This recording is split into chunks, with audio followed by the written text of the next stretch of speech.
Pernahkah kamu memikirkannya? Suatu hari nanti kamu akan menutup matamu untuk terakhir kalinya dan tidak akan pernah membukanya lagi. Untuk terakhir kalinya, kamu mendengar suara orang-orang yang kamu cintai. Mereka memanggil namamu, menangis, berbicara. Namun saat itu kamu sudah tidak mampu menjawab apapun. Tubuhmu masih ada di dunia ini, tetapi ruhmu telah memulai perjalanan menuju alam yang belum pernah kamu kenal. Lalu, apa yang sebenarnya terjadi pada malam pertama setelah kematian? Apa yang dialami ruh selama 40 hari berikutnya? Dalam kisah ini, kita akan memasuki alam barzakh, sebuah alam yang tersembunyi dan penuh misteri. Sebuah perjalanan yang pasti akan dialami setiap manusia tanpa terkecuali. Dan ada satu pribadi yang mengetahui perjalanan ini dengan sangat jelas. Dialah Nabi kita, Nabi Muhammad SAW, yang menjelaskan apa yang terjadi setelah kematian. Jika kamu siap, mari kita mulai perjalanan ini. Bukan sebagai dongeng, tetapi sebagai pengingat tentang kemana kita semua akan menuju. Jika kamu sudah siap, mari kita mulai. Rasulullah SAW telah bersabda, setiap jiwa pasti akan merasakan kematian. Dan suatu hari nanti, saat itu benar-benar akan datang. Saat yang mungkin selama ini kamu tunda. Saat yang kamu kira masih jauh, padahal ia datang tanpa izin. Napas terakhirmu pun terhembus. Lidahmu tak lagi mampu berbicara. Matamu terbuka, namun tak bisa lagi melihat seperti sebelumnya. Jantungmu berdetak sekali, lalu berhenti. Perlahan, rasa dingin mulai naik dari ujung kaki, merambat ke seluruh tubuh. Ini bukan dingin biasa. Ini adalah tanda bahwa ruhmu akan segera meninggalkan jasad. Para nabi menggambarkan betapa beratnya saat ini. Nabi Daud alaihissalam mengatakan, rasa sakit kematian begitu dahsyat, hingga jika satu helai rambut saja dicabut dengan rasa itu, sebuah gunung pun bisa hancur menahannya. Nabi Musa alaihissalam menggambarkan kematian seperti seekor domba yang dikuliti hidup-hidup, sakit, perih, dan tak terbayangkan. Pada saat itu, ruh mulai dicabut perlahan, dimulai dari kaki naik ke betis, lalu ke perut, dada, hingga akhirnya mencapai tenggorokan. Inilah momen ketika seluruh rasa sakit berkumpul menjadi satu. Allah menggambarkan keadaan ini dalam surah Al-Waqi'ah. Saat itu, tubuh terasa seolah disayat dari segala arah. Setiap bagian, setiap sel merasakan penderitaan yang luar biasa. Inilah sakaratul maut, detik-detik paling menentukan dalam hidup manusia. Di tengah keadaan yang sangat berat itu, setan datang untuk terakhir kalinya. Inilah ujian penutup sebelum kematian. Ia menggoda manusia dengan rasa haus yang luar biasa. Bahkan digambarkan seolah-olah membawa segelas air, lalu menawarkannya sebagai imbalan agar seseorang melepaskan imannya. Pada saat yang sama, seluruh perjalanan hidup seseorang terlintas di hadapannya. Setan terus membisikkan keraguan. Ia bisa datang dalam bentuk yang menipu, bahkan menyerupai orang tua atau orang tercinta yang telah wafat, hanya untuk menyesatkan di detik-detik terakhir. Jika iman tidak benar-benar tertanam kuat di dalam hati, seseorang bisa terperdaya dan kehilangan imannya tepat sebelum ajal menjemput. Karena itulah, hanya orang yang hidup dengan iman yang kuat yang mampu mengucapkan la ilaha illallah di akhir hayatnya. Rasulullah SAW bersabda, seseorang akan mati sebagaimana ia hidup dan akan dibangkitkan sebagaimana ia mati. Iman yang sejati tidak lahir di saat sakaratul maut, ia dibangun dari kebiasaan hidup sehari-hari. Dan iman itulah yang membuat bisikan setan menjadi lemah dan tak lagi berpengaruh. Bagi orang yang meninggal tanpa iman, kematian menjadi pengalaman yang sangat menyakitkan. Para malaikat memerintahkan ruh yang buruk untuk keluar menuju azab. Ruh itu tidak ingin keluar, lalu dicabut dengan keras dan kasar. Tubuh bergetar. Seluruh bagian tubuh terasa seperti ditarik dan disobek dari dalam. Dan pada saat itu, tidak ada lagi kesempatan untuk bertaubat. Rasulullah SAW menjelaskan perbedaan yang sangat jelas. Ruh seorang mukmin keluar dengan lembut, seperti air yang mengalir tenang dari sebuah kendi. Namun ruh orang kafir dicabut, seperti ranting berduri yang ditarik dari kain wol yang basah, menyakitkan, merobek urat dan saraf. Setelah ruh itu tercabut, para malaikat membawanya dalam sebuah wadah yang kasar dan mengeluarkan bau yang sangat busuk. Inilah awal dari penderitaan yang lebih berat. Ketika ruh itu dibawa naik, setiap kali melewati sekelompok malaikat, mereka bertanya, "Ruh kotor milik siapa ini?" Para malaikat penjaga menjawab dengan nama terburuk yang dulu dikenal semasa hidupnya di dunia. Saat ruh itu sampai di langit terendah dan dimintakan izin agar pintu langit dibuka, pintu itu tidak akan dibukakan. Rasulullah Shallallahu Alaihi Wasallam kemudian membacakan ayat Al-Quran yang menjelaskan bahwa pintu-pintu langit tidak dibuka bagi orang-orang yang mendustakan ayat-ayat Allah dan bersikap sombong sampai mereka masuk surga seperti unta masuk ke lubang jarum, sesuatu yang mustahil. Lalu Allah memerintahkan agar catatan amalnya ditulis di Sijin, tempat paling rendah. Setelah itu, ruh tersebut dilemparkan kembali ke bawah. Keadaannya digambarkan seperti orang yang jatuh dari langit, lalu disambar burung atau diterbangkan angin ke tempat yang sangat jauh, tersesat, hancur, dan tanpa pegangan. Berbeda dengan orang beriman, Al-Quran menjelaskan bahwa orang-orang yang berkata, "Rabb kami adalah Allah," lalu hidup dengan iman yang istiqamah, tidak akan diliputi rasa takut dan tidak pula bersedih. Saat waktu kematian mereka tiba, yang mereka lihat bukanlah sesuatu yang menakutkan, melainkan para malaikat yang bercahaya. Wajah para malaikat itu penuh ketenangan dan kasih sayang. Mereka berkata dengan lembut, "Wahai jiwa yang tenang, keluarlah menuju ampunan dan rahmat Tuhanmu." Ruh orang beriman pun keluar dengan mudah tanpa paksaan, seperti tetesan air yang mengalir perlahan. Ruh itu kemudian dibungkus dengan kain dari surga yang harum, aroma yang belum pernah ada di dunia. Ruh tersebut lalu dibawa naik ke langit. Setiap kali melewati kumpulan malaikat, mereka bertanya dengan penuh kekaguman, "Ruh yang harum ini milik siapa?" Dan para malaikat menjawab dengan nama terbaik yang pernah disandangnya di dunia.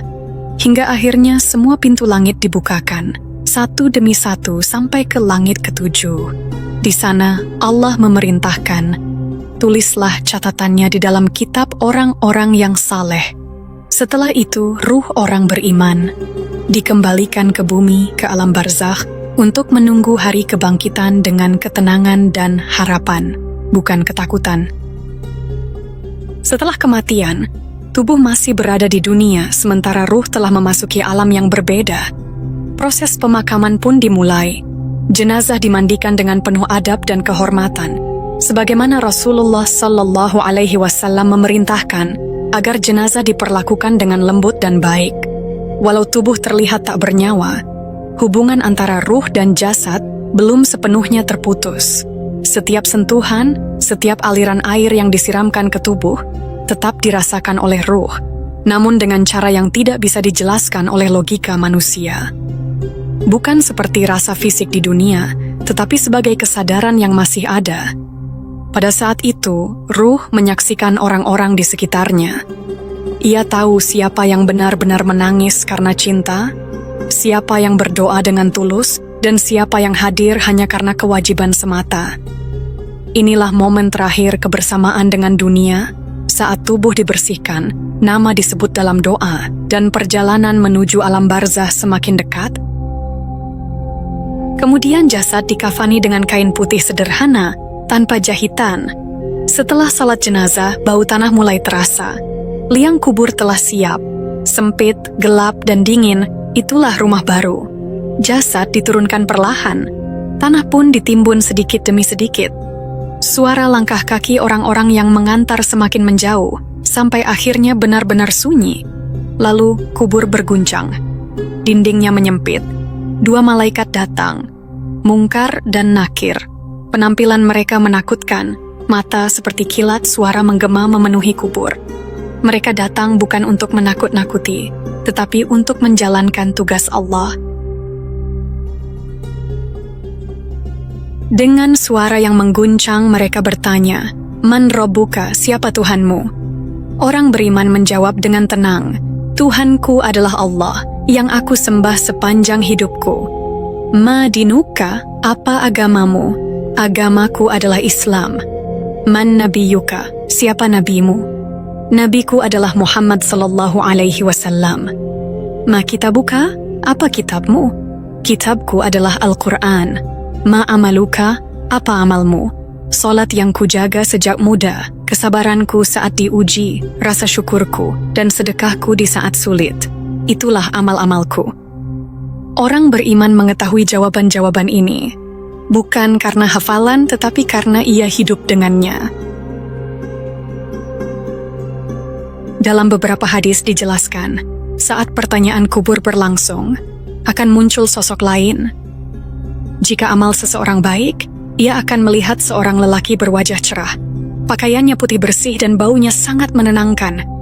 Ketika ditanya, "Siapa engkau?" ia menjawab, "Akulah amal salehmu. Akulah salatmu, puasamu, sujud-sujud malammu, dan air matamu karena Allah. Aku akan menemanimu sampai hari kiamat." Sosok ini melindungi dari himpitan kubur dan dari rasa sakitnya. Kegelapan pun hilang. Kubur yang sempit menjadi luas sejauh mata memandang. Rasa takut berubah menjadi ketenangan dan kedamaian. Jika jawaban di kubur benar, sebuah pintu dari surga dibukakan. Allah memerintahkan agar kubur itu diluaskan dan disiapkan tempat istirahat dari surga. Orang itu pun diperlihatkan tempat tinggalnya kelak, menikmati ketenangan di taman-taman alam barzah, hingga terdengar suara yang menenteramkan. "Bagimu surga, bagimu keridoanku, dan aku tidak akan murka kepadamu selamanya." Inilah balasan bagi orang yang hidup dengan iman dan amal saleh sebelum akhirnya bertemu Allah pada hari kebangkitan.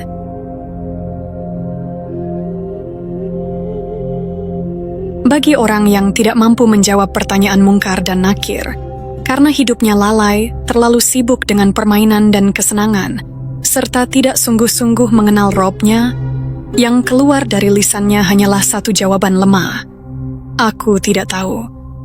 Orang kafir dan orang munafik tidak akan mampu menjawab pertanyaan-pertanyaan ini. Maka para malaikat berkata, "Kami telah mengetahui bahwa engkau akan menjawab demikian."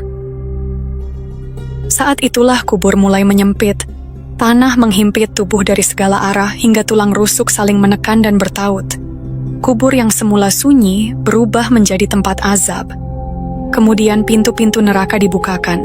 Panasnya terasa, baunya menyengat, dan hembusan azab sampai ke dalam kubur. Sementara kubur terus menekan tanpa memberi ruang untuk bernafas. Lalu azab pun bertambah.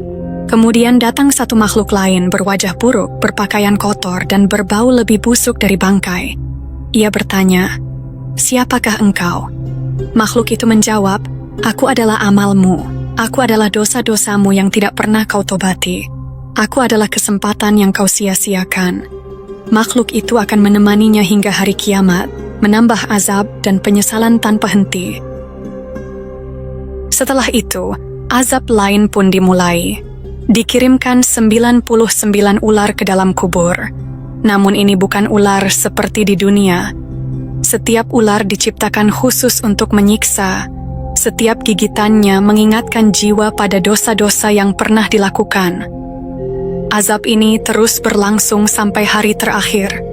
Dan ketika hari itu tiba, azab tidak berakhir, justru dimulai dalam bentuk yang lebih dahsyat. Karena itulah penghuni kubur berteriak, "Ya Allah, jangan datangkan hari kiamat." Saat itu ia menyadari bahwa apa yang ia alami di kubur hanyalah permulaan. Suatu hari Rasulullah Shallallahu Alaihi Wasallam melewati sebuah kubur dan bersabda, "Seandainya orang yang berada di dalam kubur ini bisa kembali ke dunia, ia tidak akan menginginkan keluarga atau hartanya. Ia hanya ingin salat 2 rakaat." Zaid bin Thabit radhiyallahu anhu meriwayatkan bahwa Rasulullah Shallallahu Alaihi Wasallam pernah melewati beberapa kubur. Kendaraan beliau tiba-tiba terkejut. Lalu beliau bersabda, "Penghuni kubur ini sedang diazab." Beliau menambahkan, Jika bukan karena aku khawatir kalian tidak mau lagi menguburkan jenazah, niscaya aku akan berdoa agar kalian mendengar azab kubur sebagaimana aku mendengarnya. Kemudian beliau berkata, mohonlah perlindungan kepada Allah dari azab kubur, dan beliau mengulanginya 3 kali. Di kubur, tidak ada teman, saudara, orang tua, atau anak. Saat itulah kita sadar bahwa dunia bukan kehidupan yang sebenarnya. Dunia hanyalah sementara, sedangkan kubur adalah tahap pertama menuju kehidupan yang kekal. Inilah yang disebut alam barzah. Namun alam barzah tidak selalu gelap. Bagi orang beriman, ia dipenuhi cahaya, lebih luas, lebih terang, dan lebih damai daripada dunia. Dan ya, orang yang telah meninggal masih bisa mendengar. Mereka mendengar suara, ucapan, bahkan langkah kaki orang-orang yang meninggalkan kuburnya. Hal ini dibuktikan setelah Perang Badar. Rasulullah berdiri di hadapan kuburan orang-orang kafir dan bersabda, apakah kalian kini telah mendapati janji Allah dan Rasul-Nya itu benar? Sungguh aku telah mendapati janji Tuhanku benar. Umar bin Khattab pun bertanya dengan heran, wahai Rasulullah, bagaimana engkau berbicara kepada jasad yang tak bernyawa? Rasulullah menjawab, kalian tidak lebih mampu mendengar dariku dibanding mereka, hanya saja mereka tidak dapat menjawab. Artinya, orang mati mendengar. Dan menurut riwayat mereka juga saling berkomunikasi. Abdullah bin Mubarak meriwayatkan, ketika seorang mukmin memasuki alam barzah, ruh-ruh mukmin lainnya akan datang menyambutnya. Mereka bertanya, dari mana ia datang, apa yang terjadi di dunia, dan kabar orang-orang yang ditinggalkan. Jika ia bertanya tentang seorang teman yang meninggal lebih dulu, lalu ruh-ruh itu tidak mengenalnya, mereka berkata, kami tidak pernah melihatnya. Saat itu ia sadar orang tersebut mungkin berada di Sijin, terpenjara sendirian dalam kegelapan. Namun bagi orang beriman, keadaannya berbeda. Ia akan bertemu kembali dengan keluarga dan orang-orang tercinta yang telah wafat sebelumnya. Di alam barzah, mereka hidup dengan tenang. Mereka bertemu, berbincang, bahkan menikmati rezeki. Kehidupan itu nyata, meski tidak sama dengan kehidupan dunia. Yang lebih menakjubkan lagi, sebagian ruh diizinkan Allah untuk berhubungan dengan orang-orang yang masih hidup, terkadang melalui mimpi. Mimpi seperti ini disebut ru'ya syadika, mimpi yang benar, pesan dari alam barzah. Dalam keadaan ini, ruh memasuki alam mitsal, alam gambaran. Karena itu, ketika seseorang bermimpi bertemu orang tua atau orang tercinta yang telah wafat, mimpi tersebut bisa jadi nyata. Bukan sekedar bunga tidur, tetapi perjumpaan ruh atas izin Allah. Berdasarkan hadis tentang burung-burung hijau, Said Nursi menjelaskan bahwa ruh-ruh penghuni surga bebas berkelana di alam barzah, menunggangi burung hijau, menikmati kedamaian dan keindahan surga. Sebagian ulama mengatakan bahwa ketika kita berziarah ke kubur, bisa jadi orang yang dikuburkan di sana hadir dan mendengar dengan cara yang Allah kehendaki. Misalnya, saat kamu mengunjungi makam orang tuamu, membaca doa, mengirimkan hadiah pahala, lalu tiba-tiba seekor burung berkicau di pohon dekat makam. Siapa yang tahu? Bisa jadi itu ruhnya, yang Allah izinkan datang dalam bentuk tersebut. Ada pula riwayat ketika Ummu Hani, saudari Ali radhiyallahu anhu, bertanya kepada Rasulullah shallallahu alaihi wasallam, wahai Rasulullah, ketika kami meninggal, apakah kami akan saling bertemu dan saling mengunjungi? Rasulullah menjawab, ruh itu menjadi seperti burung, memakan buah-buahan surga. Dan ketika hari kebangkitan tiba, setiap ruh akan kembali ke jasadnya. Ada juga yang bertanya, apakah orang-orang yang telah meninggal saling mengenal? Rasulullah Shallallahu Alaihi Wasallam menjawab, mereka saling mengenal, sebagaimana burung-burung yang bertengger di satu pohon saling mengenal. Artinya, orang-orang yang kita cintai tidak benar-benar pergi selamanya. Mereka hanya menunggu kita di alam barzah. Bagi penghuni barzah, waktu berjalan jauh lebih cepat dibandingkan waktu di dunia. Kematian bukanlah akhir, baik bagi mereka maupun bagi kita. Ikatan antar ruh tidak pernah terputus, yang ada hanyalah tirai dimensi yang memisahkan. Kematian tidak menghancurkan ikatan itu, melainkan memindahkannya ke alam lain. Bahkan, dengan izin Allah, sebagian ruh dapat menampakkan diri dalam bentuk yang baik di dunia. Pada masa Rasulullah SAW, seorang pemuda bernama Bish dari kabilah Bani Saleh wafat. Ibunya yang sangat sedih datang kepada Rasulullah dan berkata, "Wahai Rasulullah, banyak orang dari kabilah kami yang wafat satu persatu. Bolehkah aku menitipkan salam kepada anakku melalui mereka?" Rasulullah menjawab, "Ya." Lalu beliau bersabda, "Demi zat yang jiwaku berada di tangannya, orang-orang yang meninggal saling mengenal. Mereka bertemu seperti burung-burung yang duduk di dahan yang sama. Sejak saat itu, setiap kali ada orang dari kabilah tersebut yang hampir wafat, keluarganya akan berkata, 'Tolong sampaikan salamku kepada Bish.' Jika kamu kehilangan orang yang kamu cintai, ingat ini. Anggaplah dirimu sedang di sebuah stasiun. Orang yang kamu sayangi hanya naik kereta sedikit lebih dulu, 1 stasiun di depanmu. Kamu tidak bisa menghubungi mereka karena tidak ada sinyal di sana, tapi mereka tetap menunggu, insya Allah. Mereka masih terhubung denganmu. Amal baikmu, sedekahmu, terutama yang diniatkan karena Allah, tetap sampai kepada mereka. Ketika itu sampai, mereka bahagia. Mereka masih peduli, masih menanyakan kabarmu."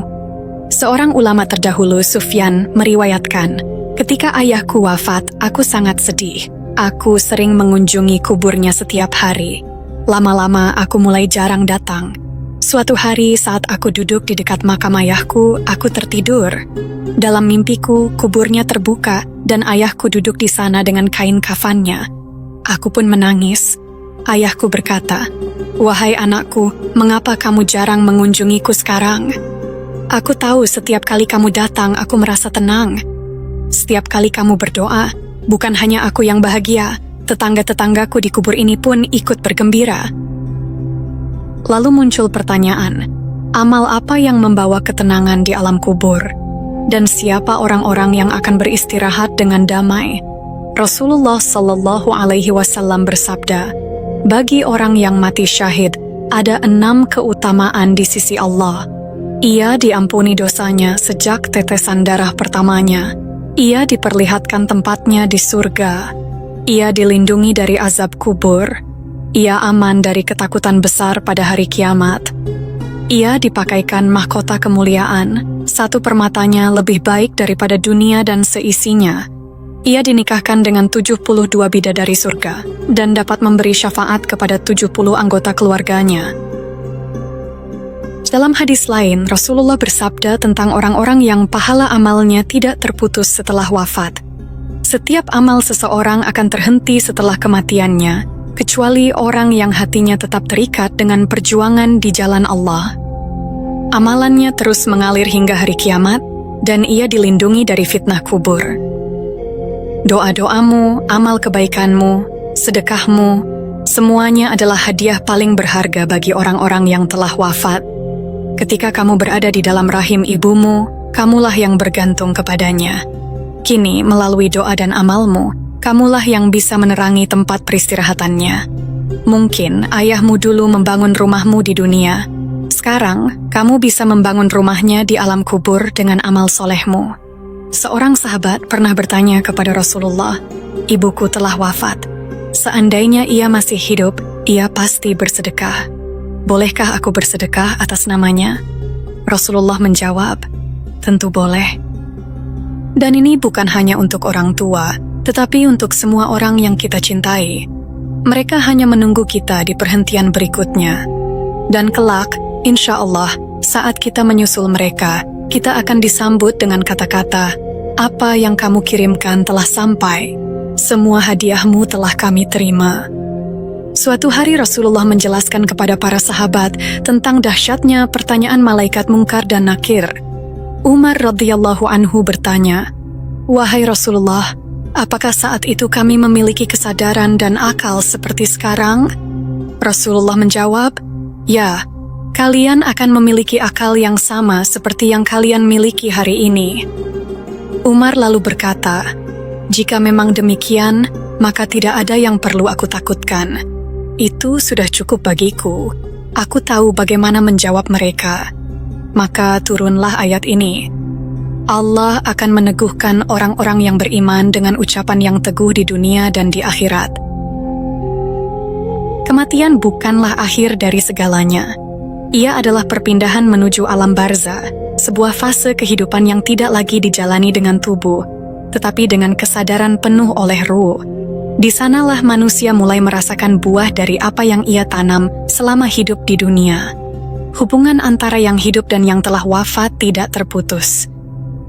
Doa, sedekah, dan bacaan Al-Quran dari keluarga serta orang-orang tercinta benar-benar sampai kepada mereka. Semua itu menjadi cahaya di dalam kubur, menenangkan ruh, melapangkan kesempitan, dan mengurangi rasa takut di kesunyian alam barzah. 40 hari bukanlah tahayul. Ia adalah pengingat bahwa keterikatan ruh dengan dunia tidak terputus seketika. Saat ruh mulai menetap di alam barzah, doa dan zikir dari keluarganya memiliki pengaruh yang sangat besar. Karena itulah banyak keluarga muslim mengisi hari-hari ini dengan membaca Al-Quran, berdoa dan bersedekah. Bukan karena ruh gentayangan, tetapi karena ruh sangat membutuhkan rahmat. Dan sejatinya, ini juga pelajaran bagi yang masih hidup. Karena suatu hari nanti, kita pun akan terbaring di dalam kubur, menanti seseorang yang mengingat kita, membacakan Al-Quran untuk kita, dan bersedekah atas nama kita.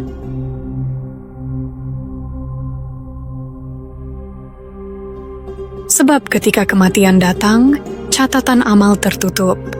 Seseorang tidak lagi dapat sholat, berpuasa, atau bersedekah untuk dirinya sendiri. Namun rahmat Allah sangat luas. Maka dia membuka 3 pintu yang tetap mengalir setelah kematian. Sedekah jariah, ilmu yang bermanfaat, dan anak soleh yang mendoakan. Inilah keselamatan bagi yang wafat dan tanggung jawab bagi yang hidup. Bayangkan sebuah ruh yang gelisah di dalam kuburnya, lalu para malaikat datang membawa kabar gembira. Anakmu mendoakanmu, putrimu bersedekah atas namamu, ilmumu masih diamalkan. Saat itu, kubur yang gelap berubah menjadi cahaya. Rasulullah bersabda, "Ziarahilah kubur, karena ia mengingatkan kalian kepada kematian." Dan ketahuilah, bagi penghuni kubur Al-Quran adalah hadiah terbesar. Kalam Allah bukan sekedar suara, ia membawa cahaya dan turun sebagai rahmat. Rasulullah bersabda bahwa surah Al-Mulk bisa melindungi orang yang membacanya dari azab kubur. Surah ini seperti perisai yang memberi ketenangan dan menjaga dari siksa. Bahkan jika seseorang tidak rutin membacanya semasa hidup, bacaan Al-Quran dari keluarganya tetap bermanfaat. Para malaikat akan menyampaikan cahaya dan pahala itu langsung ke kuburnya. Di banyak rumah muslim, surah Yasin dibacakan saat seseorang wafat. Ulama mungkin berbeda pendapat tentang rincinya, tapi satu hal yang pasti, Al-Quran bermanfaat bagi yang hidup dan yang sudah meninggal. Bagi yang hidup, ia menjadi pengingat dan petunjuk. Bagi yang wafat, ia menjadi hadiah dan cahaya. Di kubur tidak ada harta, jabatan, atau pencapaian yang menemani. Tapi ayat-ayat Al-Quran menjadi cahaya yang mengusir kegelapan. Surah Al-Fatihah yang dibacakan adalah doa agar Allah memberi rahmat dan petunjuk. Surah Al-Ikhlas yang dibaca dengan tulus memberi pahala besar bagi ruh yang telah pergi. Keindahan Al-Quran adalah ia tidak terikat waktu. Bahkan jika seseorang penuh dosa, bacaan Al-Quran yang tulus untuknya tetap memberi manfaat. Allah Maha Pemurah, dan rahmatnya lebih besar daripada murkanya. Namun, bagi orang yang hanya mengejar dunia dan melupakan Allah, di kubur mereka akan merasakan penyesalan. Mereka akan diperlihatkan harta, kedudukan, dan kenikmatan yang dulu mereka kejar. Sekarang dinikmati orang lain. Tubuh mereka akan kembali ke tanah, sementara peninggalannya dinikmati manusia. Lalu mereka diperlihatkan surga yang seharusnya bisa menjadi miliknya. Itulah penyesalan yang paling menyakitkan. Semoga Allah menjadikan kita termasuk orang-orang yang memasuki kubur dengan kemuliaan dan ketenangan. Bayangkan jika Rasulullah Shallallahu Alaihi Wasallam melihat keadaan kita hari ini, apa yang beliau akan katakan? Memasuki akhirat seperti meninggalkan panggung setelah lama bermain, lalu duduk bersama penonton yang sejak awal telah menyaksikan setiap langkah hidup kita. Sebelum hari itu benar-benar datang, tanyakan pada dirimu sekarang, apakah para malaikat bangga kepadamu atau justru para setan yang membanggakan namamu? Jika Rasulullah Shallallahu Alaihi Wasallam melihat hidupmu hari ini, apa yang akan beliau katakan? Ketika kabar tentangmu sampai kepada keluargamu yang telah berada di alam kubur, apakah mereka bersyukur atau bersedih? Jawabannya sedang ditulis saat ini. Dalam setiap napas yang kamu ambil, setiap pilihan yang kamu buat, dan setiap langkah yang kamu jalani. Jangan tunda sholatmu, jangan menunda taubat. Jika kamu perlu memeluk seseorang, lakukan sekarang. Jika kamu pernah melukai hati, perbaiki sekarang. Jika kamu menjauh dari Allah, kembalilah sekarang. Karena besok belum tentu milikmu. Apakah kalian pernah bertanya, bagaimana kehidupan setelah kematian? Apa yang terjadi pada orang tua kita atau leluhur kita setelah kita menguburkannya? Jika hari ini kamu meninggal, apakah amalmu cukup untuk menyelamatkanmu? Saat semua orang pulang dari pemakamanmu dan tanah menutup tubuhmu, tahukah kamu apa yang terjadi selanjutnya? Namun, apakah kalian tahu apa saja yang akan kita alami setelah kematian menjemput? Inilah 6 tahap perjalanan manusia setelah kematian menuju akhirat. Tonton dan simak sampai akhir agar kita tidak salah langkah dan tidak menyesal di kemudian hari. Jangan lupa like, subscribe, dan share video ini agar ada lebih banyak orang yang merasakan manfaatnya.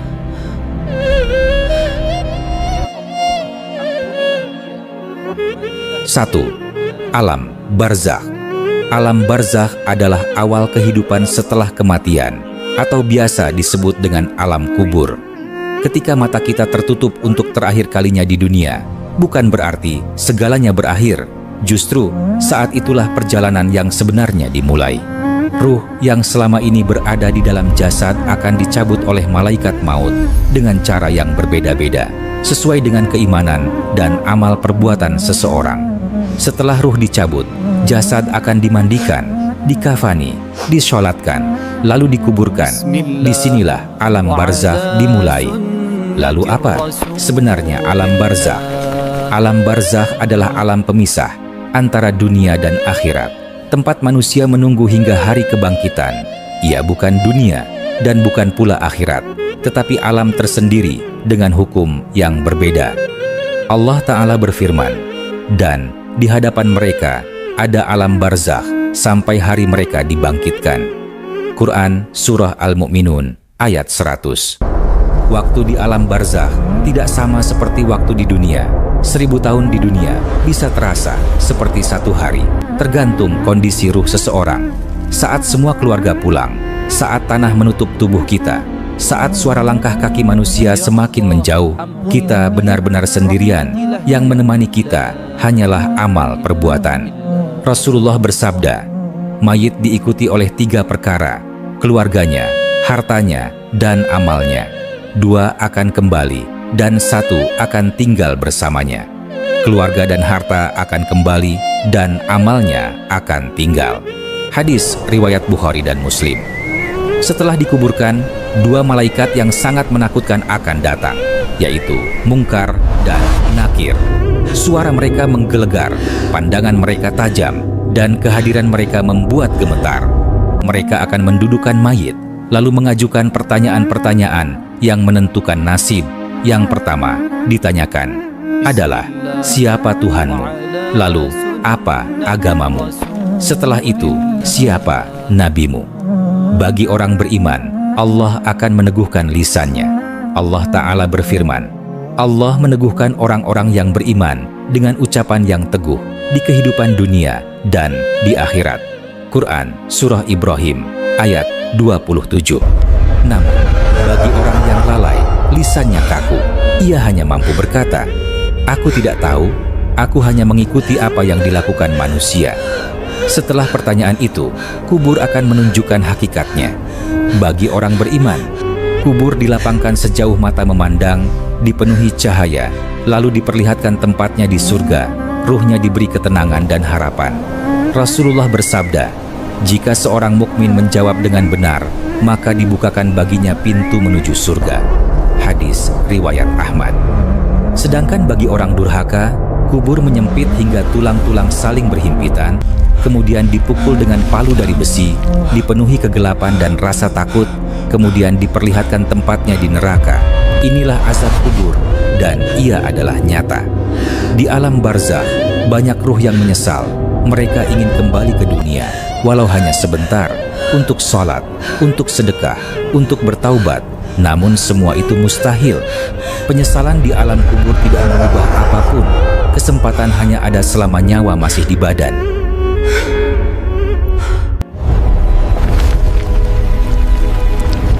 2. Yaumul Ba'ats, hari kebangkitan dari kematian.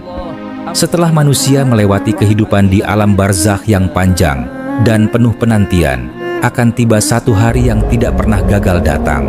Hari yang telah dijanjikan oleh Allah sejak penciptaan manusia pertama. Hari itu bernama Yaumul Ba'ats, hari kebangkitan. Pada hari inilah, semua yang telah mati akan dihidupkan kembali. Bukan sebagian, tetapi seluruh manusia tanpa terkecuali, dari Nabi Adam alaihissalam hingga manusia terakhir di akhir zaman. Allah Ta'ala berfirman, "Kemudian kamu benar-benar akan dibangkitkan pada hari kiamat." Quran Surah Al-Mu'minun ayat 16. Yaumul Ba'ats diawali dengan tiupan sangkakala yang kedua. Tiupan pertama adalah pertanda kiamat dan matinya seluruh makhluk kecuali yang pencipta, yaitu Allah. Tiupan kedualah yang menandai dimulainya kebangkitan seluruh makhluk. Allah Ta'ala berfirman, "Dan ditiuplah sangkakala itu sekali lagi, maka tiba-tiba mereka bangkit berdiri menunggu." Quran Surah Az-Zumar ayat 68. Pada hari kebangkitan, manusia keluar dari kuburnya masing-masing. Kita semua akan dibangkitkan dalam keadaan tanpa alas kaki, tanpa pakaian, tanpa harta, dan tanpa kedudukan. Tidak ada yang bisa bersembunyi, tidak ada yang bisa menutupi aib. Semua kembali dalam keadaan hina sebagai hamba, berdiri di hadapan Rabb semesta alam. Sahabat beriman, keadaan manusia saat Yaumul Ba'ats berbeda-beda sesuai dengan amal semasa hidup di dunia. Orang beriman dan bertakwa dibangkitkan dengan wajah berseri, hati dipenuhi harapan, tidak diliputi rasa takut berlebihan. Sedangkan orang kafir dan pendosa dibangkitkan dengan kondisi wajah tertunduk, dipenuhi rasa takut dan penyesalan, dan tubuh gemetar menunggu keputusan. Di saat itu, banyak manusia baru menyadari kesalahan hidupnya. Namun, kesadaran itu sudah terlambat. Tidak ada lagi taubat, istighfar, dan amal syalih tambahan. Yang ada hanyalah catatan amal yang telah ditutup sejak kematian. Perlu ditegaskan, kebangkitan ini bukan untuk kembali ke dunia. Tidak ada kesempatan hidup kedua. Tidak ada kesempatan memperbaiki masa lalu. Yaumul Ba'ats adalah gerbang menuju pengadilan Allah, bukan kehidupan baru di dunia.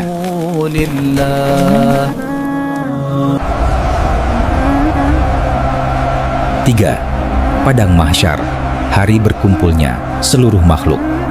Setelah seluruh manusia dibangkitkan pada Yaumul Ba'ats, semua langsung digiring menuju satu tempat yang sangat luas, datar, dan mengerikan. Tempat itu bernama Padang Mahsyar. Inilah hari berkumpulnya seluruh makhluk, hari di mana tidak ada satupun manusia yang tertinggal. Allah Ta'ala berfirman, "Dan ingatlah, hari ketika kami kumpulkan mereka, maka tidak kami tinggalkan seorang pun dari mereka." Quran Surah Al-Kahfi ayat 47. Sahabat pustaka ilmu yang dikumpulkan di Padang Mahsyar bukan hanya manusia, tetapi seluruh manusia sejak Nabi Adam hingga akhir zaman, seluruh jin, seluruh hewan, dan seluruh makhluk hidup. Tidak ada lagi perbedaan antara raja dan rakyat, antara orang kaya dan miskin, dan antara pejabat dan rakyat jelata. semua berdiri sama sebagai hamba yang menunggu keputusan Allah. Padang mahsyar sangat berbeda dengan bumi yang kita kenal. Dan padang mahsyar bukanlah salah satu tempat di dunia yang kita saat ini kenal. Sebagaimana Allah Ta'ala berfirman, pada hari bumi diganti dengan bumi yang lain dan langit pun demikian. Quran Surah Ibrahim ayat 48. Semua makhluk berdiri di tanah putih kemerahan. Sejauh mata memandang hanya manusia dan makhluk yang berdesakan. Pada hari itu matahari didekatkan ke kepala manusia dengan jarak hanya sejengkal dari kepala kita. Bayangkan, panasnya manusia akan tenggelam dalam keringatnya sendiri. Namun, tingkat keringat berbeda-beda sesuai amal. Ada yang sampai mata kaki, ada juga yang sampai lutut, ada yang sampai dada, bahkan ada yang sampai menutup mulut dan telinga. Dan tidak ada tempat berteduh, kecuali bagi mereka yang diberi naungan oleh Allah. Lalu, siapa saja golongan yang mendapat naungan Allah? Rasulullah bersabda, 7 golongan yang akan mendapat naungan Allah pada hari yang tidak ada naungan kecuali naungannya. 1. Imam yang adil. 2. Seorang pemuda yang tumbuh dewasa dalam beribadah kepada Allah. 3. Seorang yang hatinya bergantung ke masjid. 4. 2 orang yang saling mencintai di jalan Allah, keduanya berkumpul karenanya dan berpisah karenanya. 5. Seorang laki-laki yang diajak berzina oleh seorang wanita yang mempunyai kedudukan lagi cantik. Lalu ia berkata, sesungguhnya aku takut kepada Allah. Dan 6. Seseorang yang bersyadaqah dengan satu syadaqah, lalu ia menyembunyikannya, sehingga tangan kirinya tidak tahu apa yang diinfakkan tangan kanannya.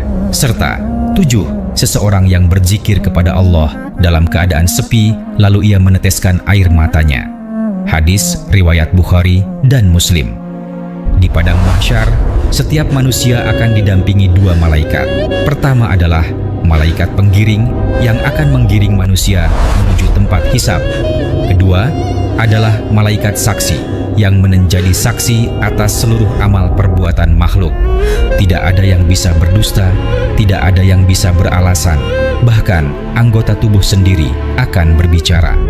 Hari di padang mahsyar bukan sehari seperti di dunia. Allah Ta'ala berfirman, sehari di sisi Tuhanmu adalah seperti 1000 tahun menurut perhitunganmu. Quran Surah Al-Hajj ayat 47. Namun, bagi orang beriman, waktu akan terasa singkat, sedangkan bagi pendosa, waktu terasa sangat panjang dan menyiksa. Pada hari itu, anak lari dari orang tuanya, istri akan lari dari suaminya, semua manusia akan sibuk dengan urusannya sendiri. Tidak ada yang peduli orang lain, semua hanya memikirkan keselamatan dirinya sendiri.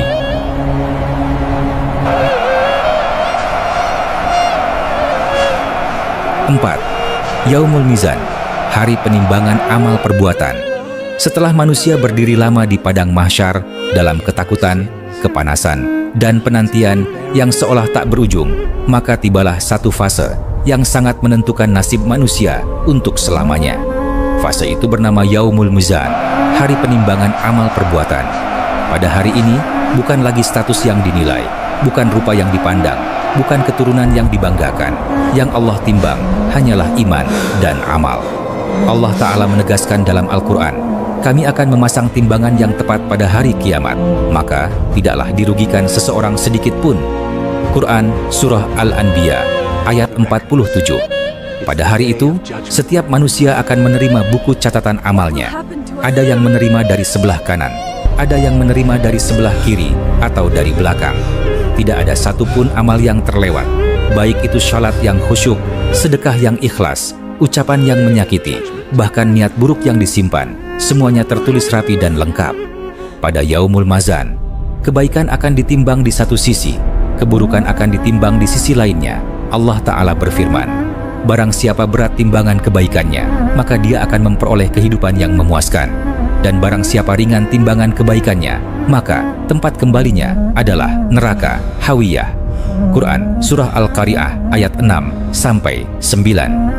Sahabat beriman, pada saat itu tidak ada lagi alasan, saya niatnya baik, saya terpaksa, atau saya hanya ikut-ikutan. Semua sudah selesai sejak ajal menjemput. Betapa maha adil dan maha pengasihnya Allah. amal yang kita anggap kecil di dunia bisa menjadi penyelamat besar di akhirat. Bahkan, senyum yang ikhlas atau ucapan baik, semua itu bisa memberatkan timbangan amal perbuatan kita. Namun, dosa juga tak terhapus begitu saja.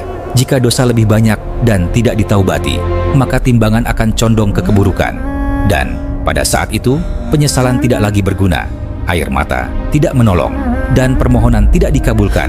Amal yang tidak ikhlas atau amal yang untuk pamer, amal yang bercampur maksiat, bisa menjadi sia-sia di Yaumul Mazan. Sahabat Pustaka Ilmu, Yaumul Mazan adalah detik-detik paling menegangkan dalam seluruh perjalanan akhirat. Karena setelah semua amal ditimbang, nasib kita akan mulai terlihat, arah perjalanan mulai ditentukan, dan penyesalan atau kebahagiaan mulai terasa. Dan manusia hanya bisa berkata dalam hati, "Ya Allah, beratkanlah timbangan kebaikanku."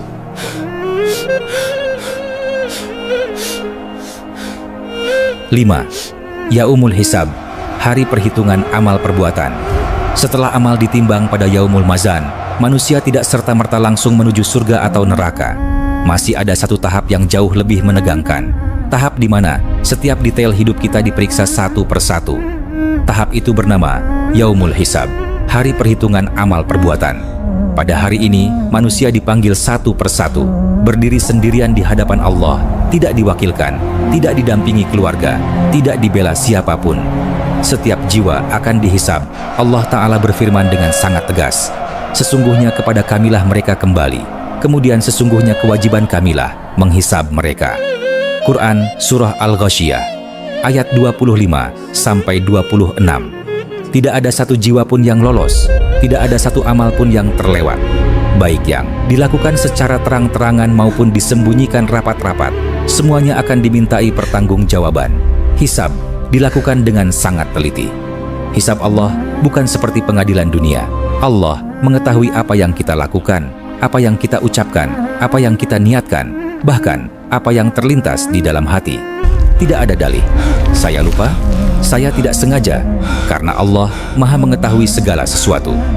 Rasulullah menjelaskan bahwa pada Yaumul Hisab, Allah akan berbicara langsung dengan hambanya. Rasulullah bersabda, "Tidaklah seorang di antara kalian, kecuali Rabb-nya, akan berbicara langsung dengannya tanpa penerjemah." Hadis riwayat Bukhari dan Muslim. Allah akan memperlihatkan dosa-dosa hambanya satu persatu, hari demi hari, dan amal demi amal, hingga hamba itu yakin bahwa dirinya akan binasa. Namun, bagi orang beriman yang ikhlas dan bertaubat, Allah akan menutup aibnya. Sahabat Pustaka Ilmu, tidak semua manusia menjalani hisab dengan cara yang sama. Ada hisab yang ringan, yaitu bagi orang beriman yang hatinya ikhlas, rajin bertaubat, dan menjauhi dosa besar. Sedangkan hisab yang berat adalah bagi mereka yang sering meremehkan dosa, suka menunda taubat, dan berbuat zalim. Jika manusia mencoba mengingkari dosanya, maka anggota tubuhnya sendiri akan berbicara. Tangan bersaksi atas apa yang diambil, mata bersaksi atas apa yang dilihat, kaki bersaksi kemana ia melangkah. Tidak ada kebohongan yang tersisa. Di Yaumul Hisab, banyak manusia yang berkata, "Seandainya aku beramal syalih dahulu." Namun, kata "seandainya" sudah tidak berarti apa-apa. Kesempatan telah berlalu, catatan telah ditutup. Tinggal menunggu keputusan kemana selanjutnya dia akan melangkah.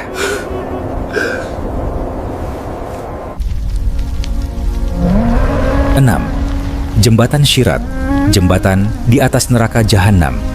Sahabat beriman, setelah manusia melewati Yaumul Hisab, setelah dosa dan pahala dihitung, setelah aib dibuka dan rahmat Allah diharapkan, perjalanan belum berakhir. Masih ada satu fase paling menegangkan, fase yang setiap manusia pasti melaluinya tanpa pengecualian. Fase itu adalah Syirat, jembatan yang terbentang di atas neraka Jahannam. Allah Ta'ala berfirman dengan sangat tegas, "Dan tidak ada seorang pun di antara kalian melainkan akan mendatanginya, neraka. Hal itu bagi Tuhanmu adalah suatu ketetapan yang pasti." Quran Surah Maryam ayat 71. Ayat ini membuat para ulama menangis, karena artinya setiap manusia pasti akan melewati neraka. Karena jembatan Syirat terletak di atas neraka Jahannam, tidak ada jalan lain. Bahkan untuk menuju ke surga pun, kita harus terlebih dahulu melewati jembatan Syirat. Yang membedakan hanyalah apakah kita selamat atau terjatuh? Lalu, seperti apa jembatan Syirat itu? Rasulullah menggambarkan Syirat sebagai jembatan yang lebih tipis dari rambut, bagaikan rambut yang dibelah 7, jauh, lebih tajam dari pedang. Di bawahnya terdapat api neraka yang menyala-nyala.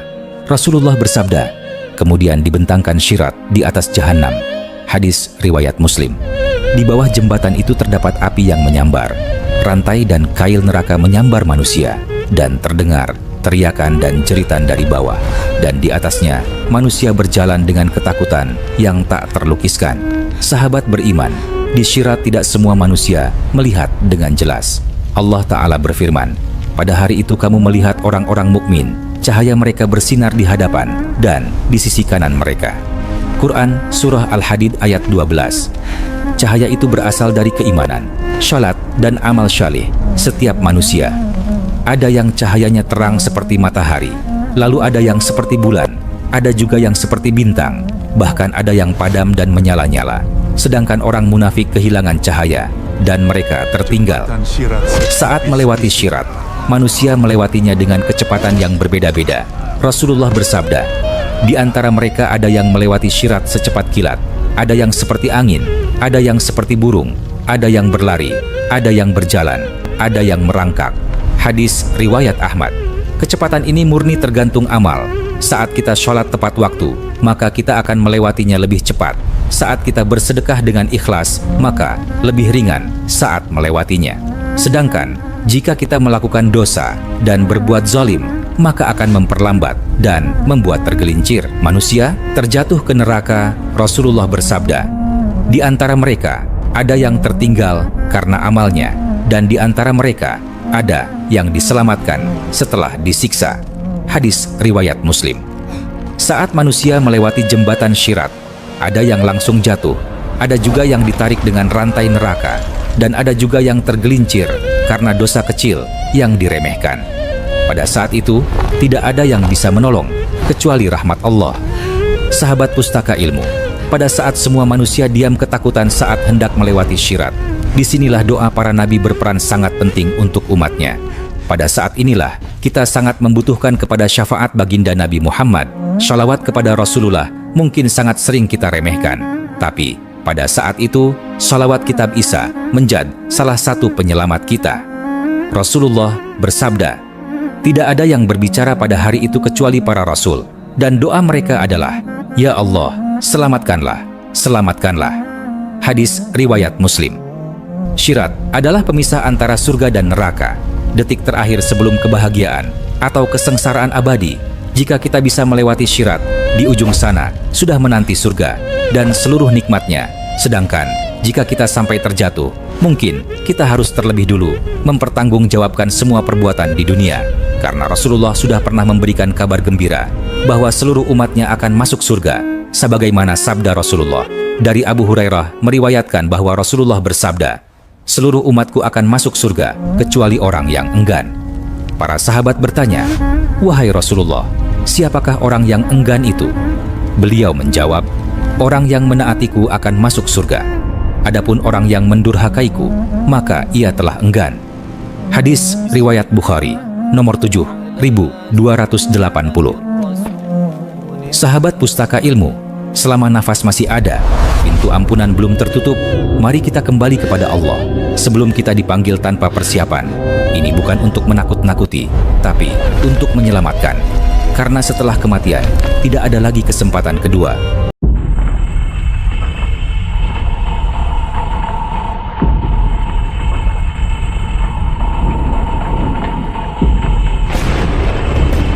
Inilah akhir perjalanan bagi mereka yang mendustakan kebenaran, neraka Jahannam.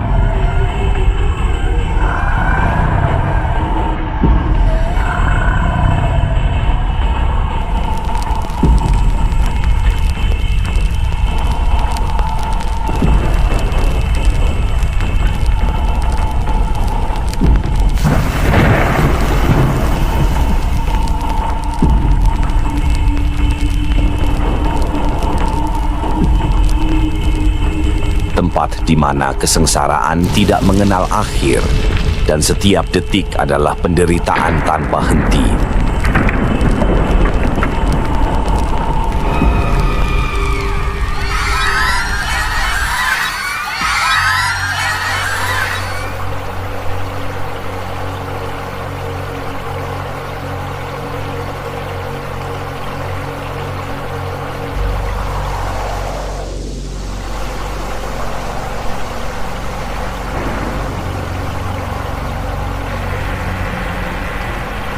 Lihatlah, di hadapanmu terbentang 7 pintu neraka.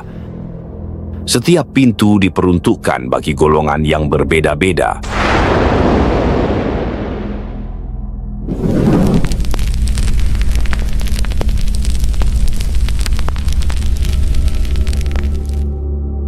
Para pendosa diseret dengan rantai besi, kaki dan tangan mereka terbelenggu.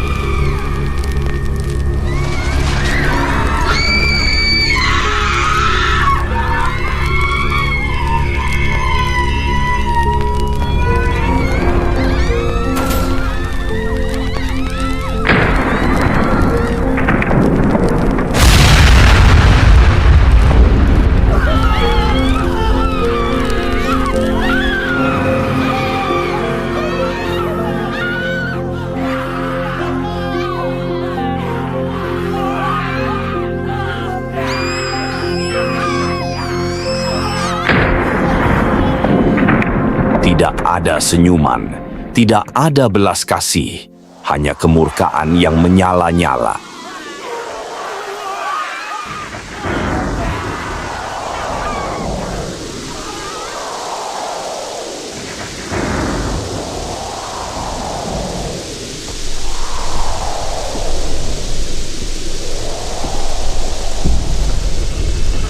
Para penjaga neraka menatap dingin, menghempaskan manusia ke dalam kobaran api yang membara.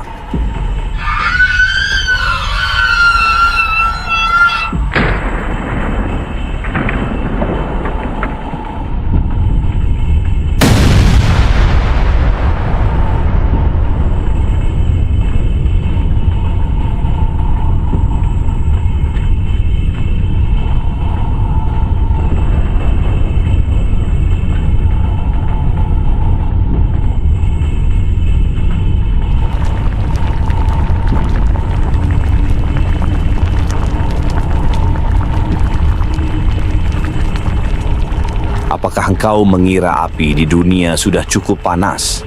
Tidak. Api Jahanam 1000 kali lipat lebih panas.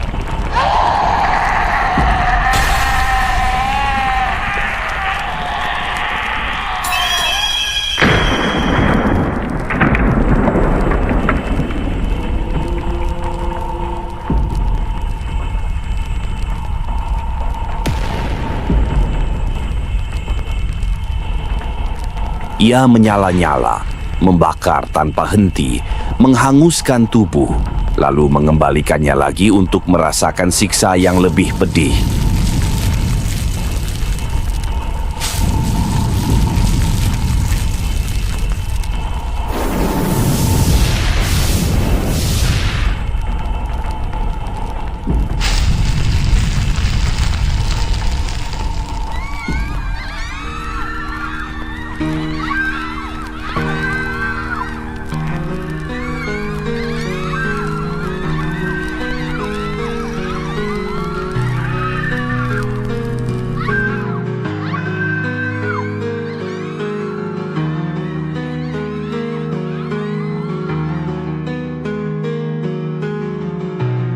Tidak ada makanan lezat di sini, hanya pohon zakum, pahit dan penuh duri yang mengoyak tenggorokan.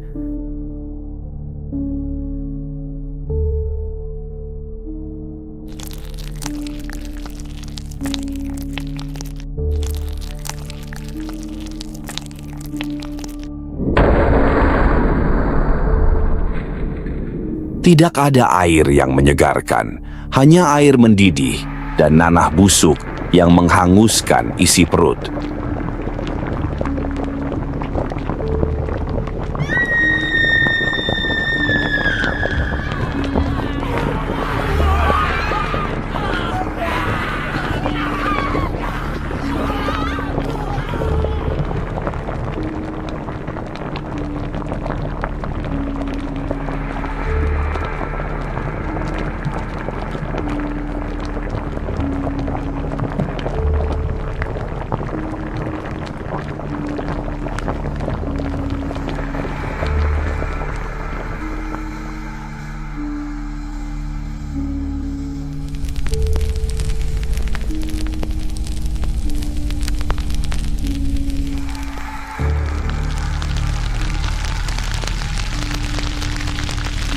Tapi di sini tidak ada kematian untuk mengakhiri penderitaan.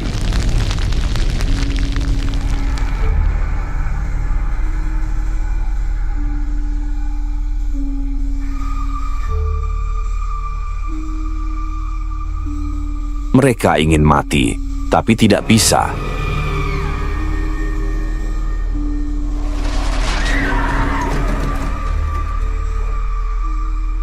Mereka ingin beristirahat, tapi siksaan ini kekal.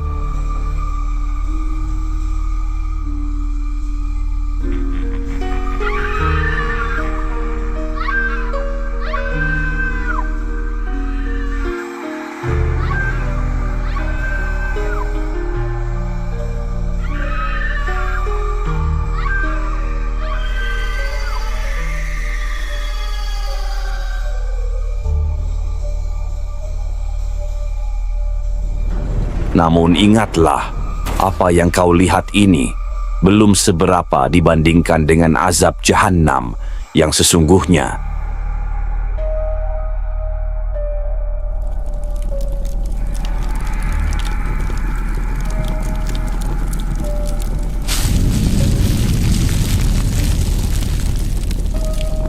Betapa ruginya mereka yang menolak peringatan ini.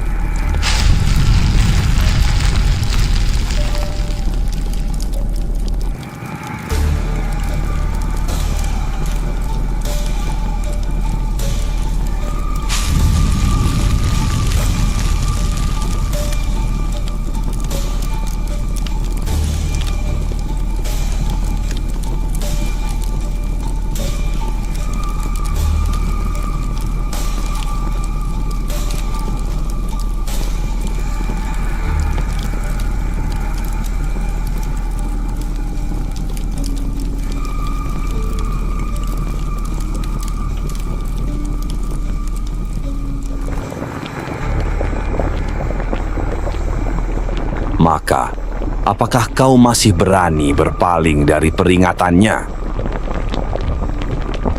Sebelum terlambat, kembalilah sebelum penyesalan menjadi abadi.